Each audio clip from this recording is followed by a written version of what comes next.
So we saw each other Saturday after I busted my ass back after the 60th. Well done, And then Jim. you went From back. Bali and then went back to finish proceedings off. Yeah. But nice to see you now. Likewise to you too, Jim. And I heard you talking before about Maxie Gawn's comments today on the breakfast show about Christian Petracca.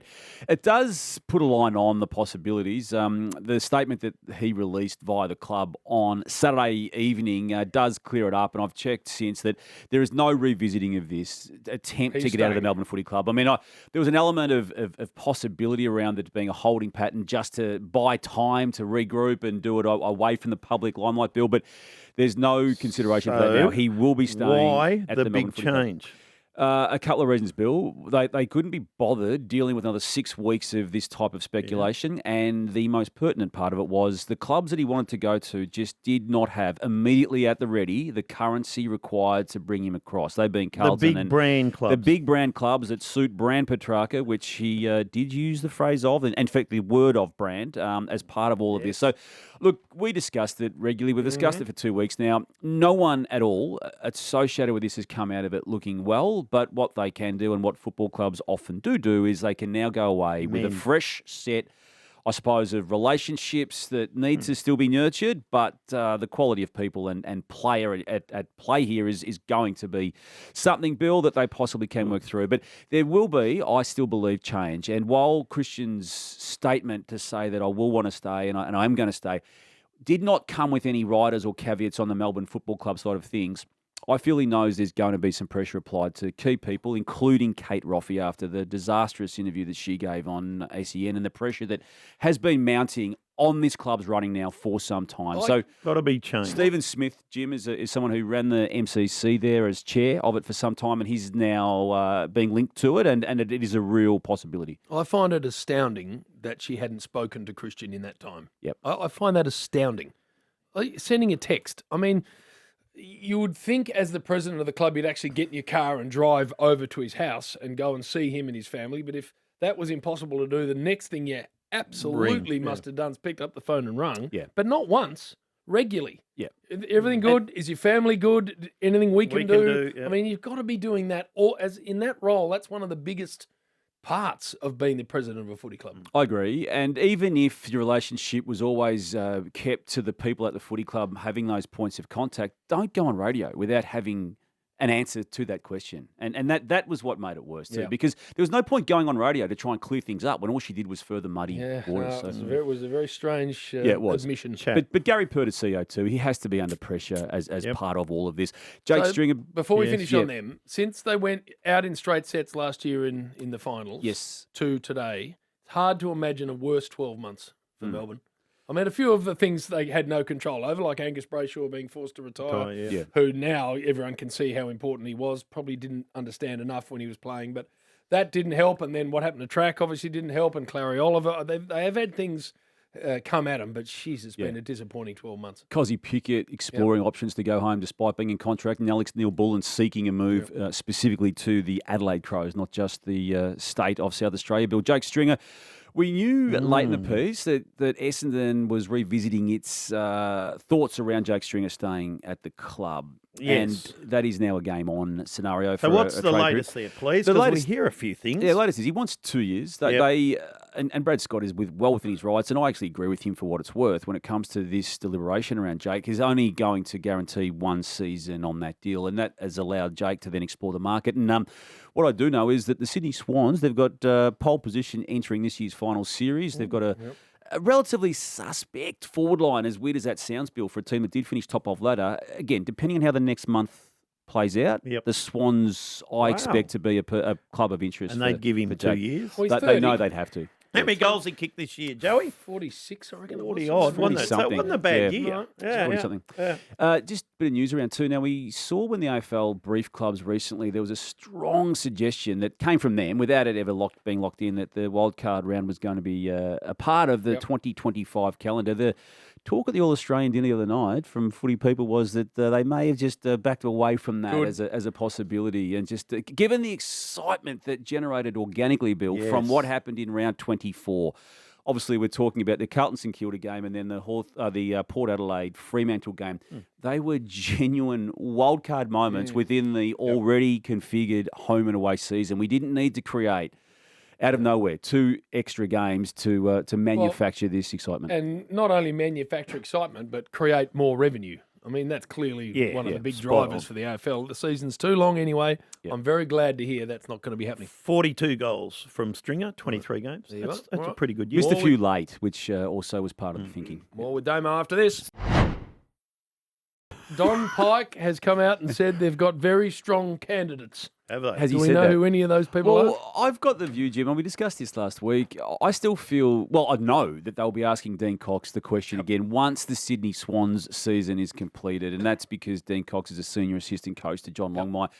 Look, the question may be asked, and he may say what he's previously said, not interested, but I still feel it's a live possibility. So if Don Pike is now saying there are good candidates, I'd like to think there's a good candidate like Dean Cox. Big Coxie, at the time, if he says yes, will turn around and go, well, I wasn't interested at the time because I was focused on the Swans, but now that's done. I am interested, and that's fair enough. It is. Because otherwise it would have turned into a circus for him. I've got no doubt, Jim, because if you recall the timeline of it, they were making comments as a club about the possibility, and John Longmire was being asked everywhere. And John has a premiership to win this year. The distraction is something he just did not want. It got wrapped up within 48 hours of a real surge in momentum about the possibilities of, and I feel that one is a holding pattern position. Big statement, that. What did he say? Very strong candidates.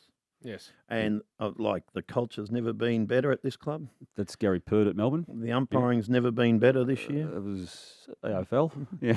So, Chad Wingard, I reckon one of the excitement machines going way back. Now he's retired today, Bill, as you I think had in your wrap. No, I left it to you. Yeah. 218 games. The Achilles is the most recent ailment that he's had, and he got back to playing VFL this year, but just could not overcome it. So a career that started at Port Adelaide in 2012, finished this year, 218 games. 147 games at Port, 71 at Hawthorn, and 2 All-Australians. 2 Australians. And I feel there were periods of his time where he was the most exciting player in the game. In the first half, absolutely. In that 2013 season when they exploded the Port Adelaide team and nearly made a prelim final, I thought he was outstanding. So, shout out to him. Stevie J. Bill is going to be presenting the Norm Smith medal. He told me this a week ago. Did he? I forgot to It's probably embargoed until today. Tell him not to call it another name. Yes.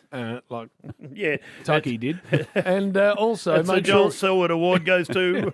he gets the name out right. But it's a big stage. He'll stuff that up. Exactly. Because and don't laugh. Don't get up there and go, Scott Emery. That was Arnie, wasn't it, Jim? It was Arnie, yep. David Parkin will present the Jock McHale medal to the coach. So I like the way the AFL does acknowledge its greats of the past on this day. And the Ron Barassi medal, what's that one?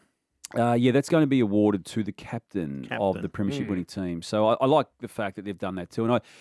And how do you properly acknowledge and honour the Ron Barassi legacy? Great, and I reckon it's about as good as they could have done under all circumstances. Well done to the AFL, which no one hardly says, by the way. And AFL, Josh Kennedy is going to be the Cup ambassador. Cup ambassador. Yes, they can get big that week for the Cup ambassador, can't it? Can go missing. As if it's Stevie or John O'Brien.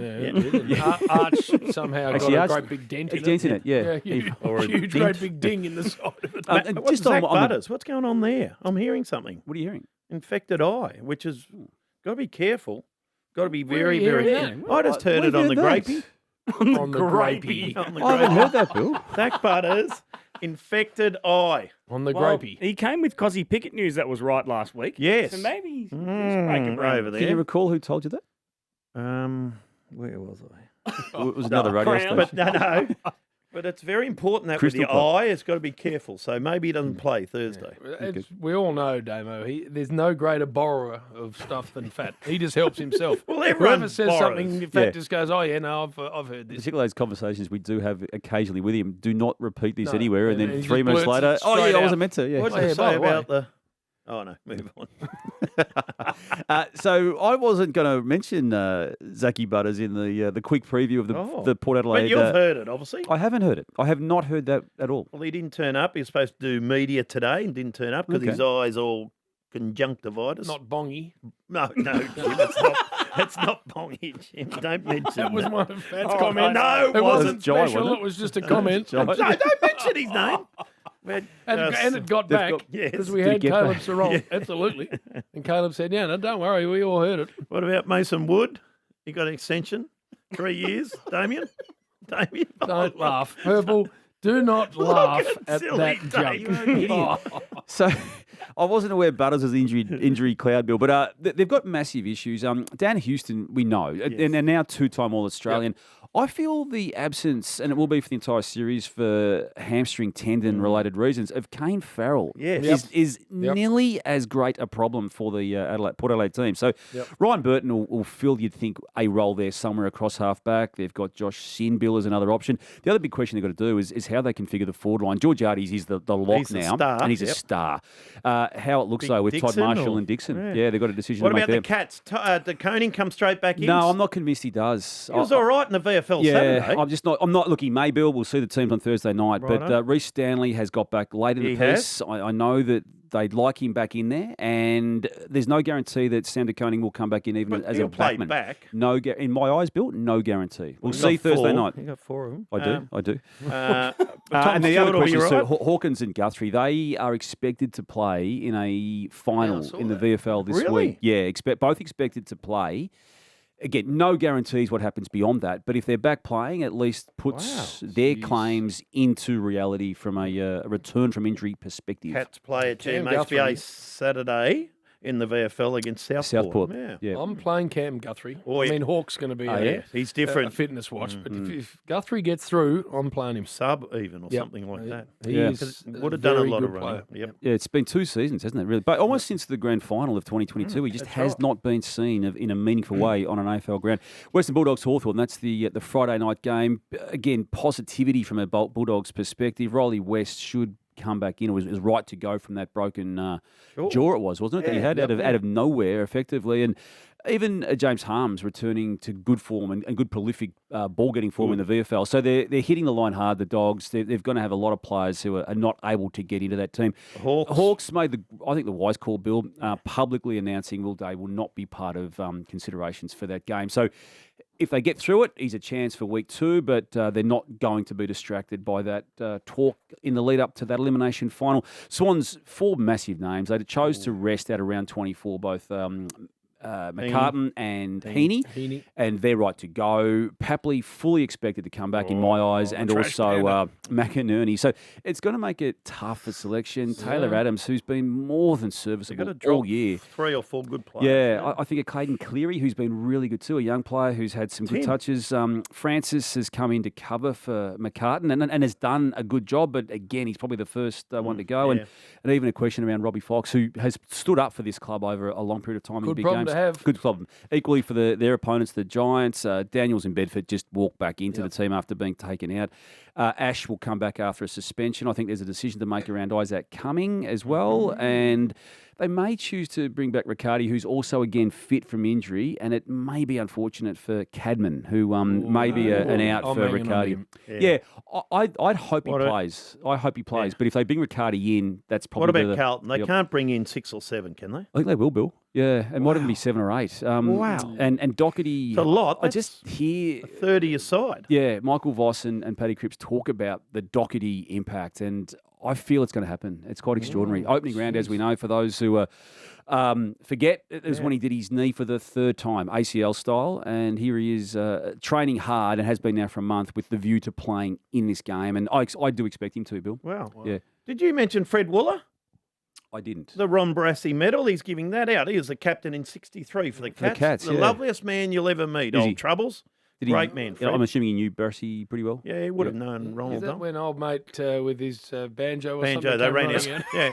He was the 3rd bloke out with his... Who was that again? Happy Hammond. Happy Hammond ran out. Ran out in front of the Geelong team so Freddie to play the grand final. He was the captain. He was like off hey at Saturday at the time. And a mad Geelong supporter. Walked around and the room before. And he was playing the instrument, mate. The bagpipe, what do they work? Oh, Freddie. Oh, that was unbelievable. Purple, good to see you. Likewise, Jim. Good to have you back. Very nice.